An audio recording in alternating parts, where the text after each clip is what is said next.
In the 1960s, Mumbai was gripped by terror as a shadowy figure, later known as Raman Raghav, left a trail of death across the city.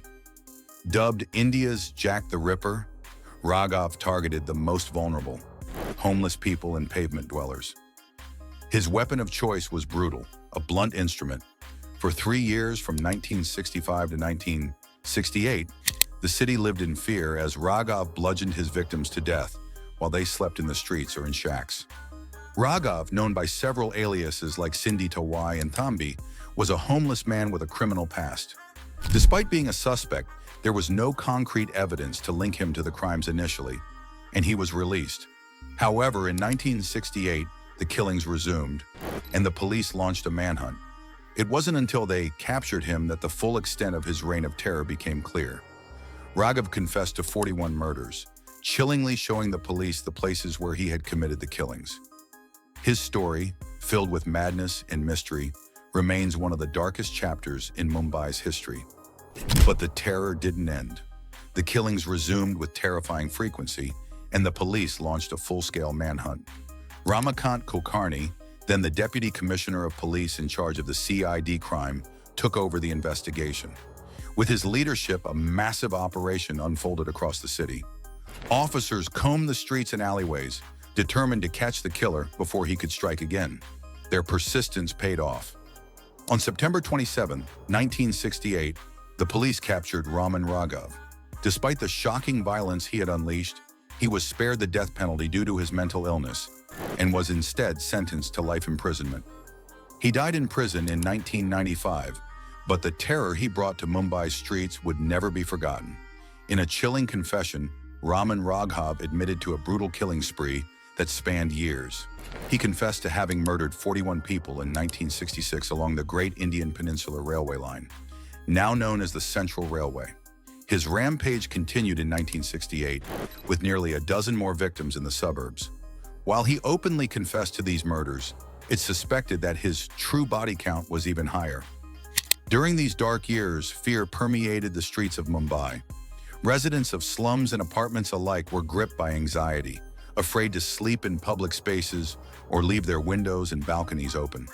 The city had never seen such terror.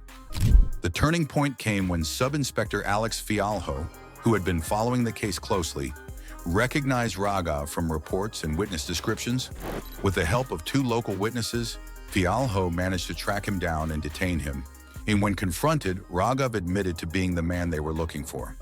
However, his true identity was hidden behind multiple aliases: Sindhi Tawai, Anna, Thambi, and Velaswamy.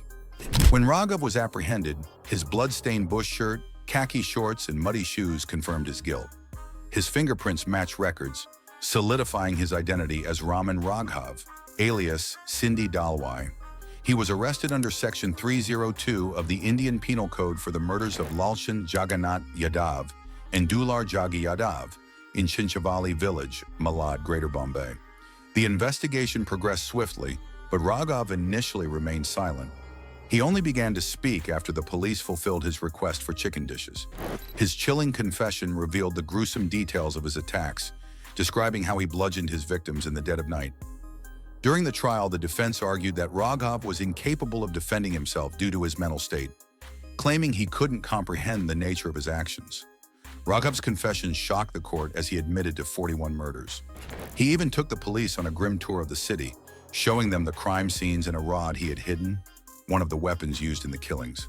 On June 28, 1969, Raghav was evaluated by the police surgeon, who concluded that he was neither psychotic nor mentally retarded.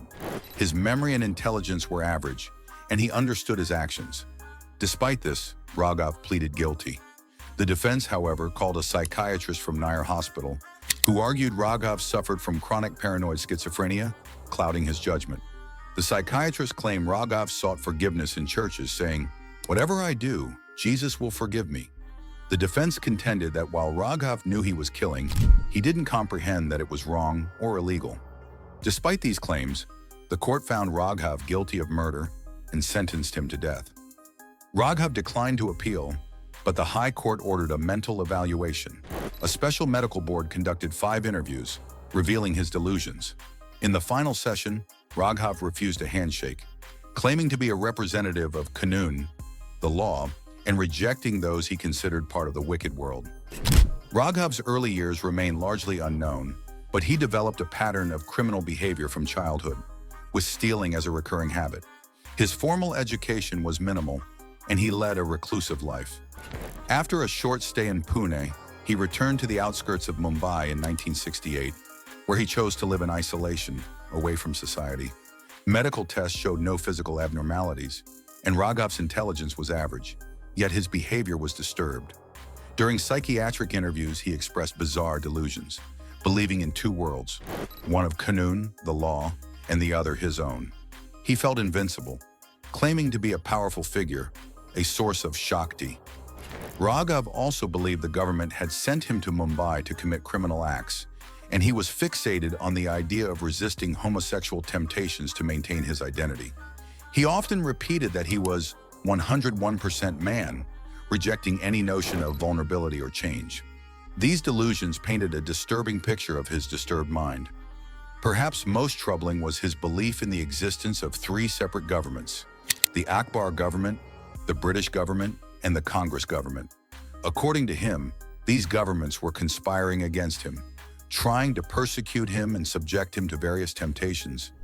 These delusions painted a picture of a man deeply disconnected from reality, trapped in a world of paranoia and grandeur.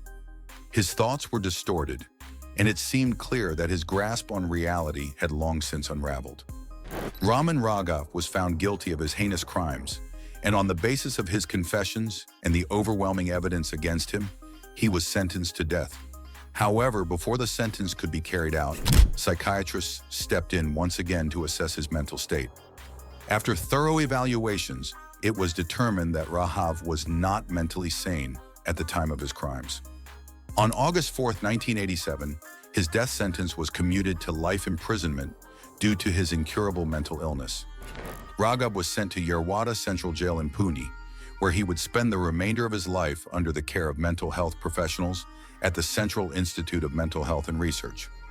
Raghav's life came to an end in 1995. After years of living in the prison's psychiatric care, he died at Sassoon Hospital in Pune, succumbing to kidney failure. The man who had once terrorized Mumbai with his brutal killings passed away quietly, far removed from the chaos he had caused decades earlier. If you found this story as chilling and captivating as we did, make sure to hit that like button to show your support. Don't forget to subscribe and ring the bell so you never miss another dark tale from the world of true crime. Share this video with your friends if you think they can handle the horror of Raman Raghav's reign of terror. Until next time, stay safe, and remember, the shadows are never as empty as they seem.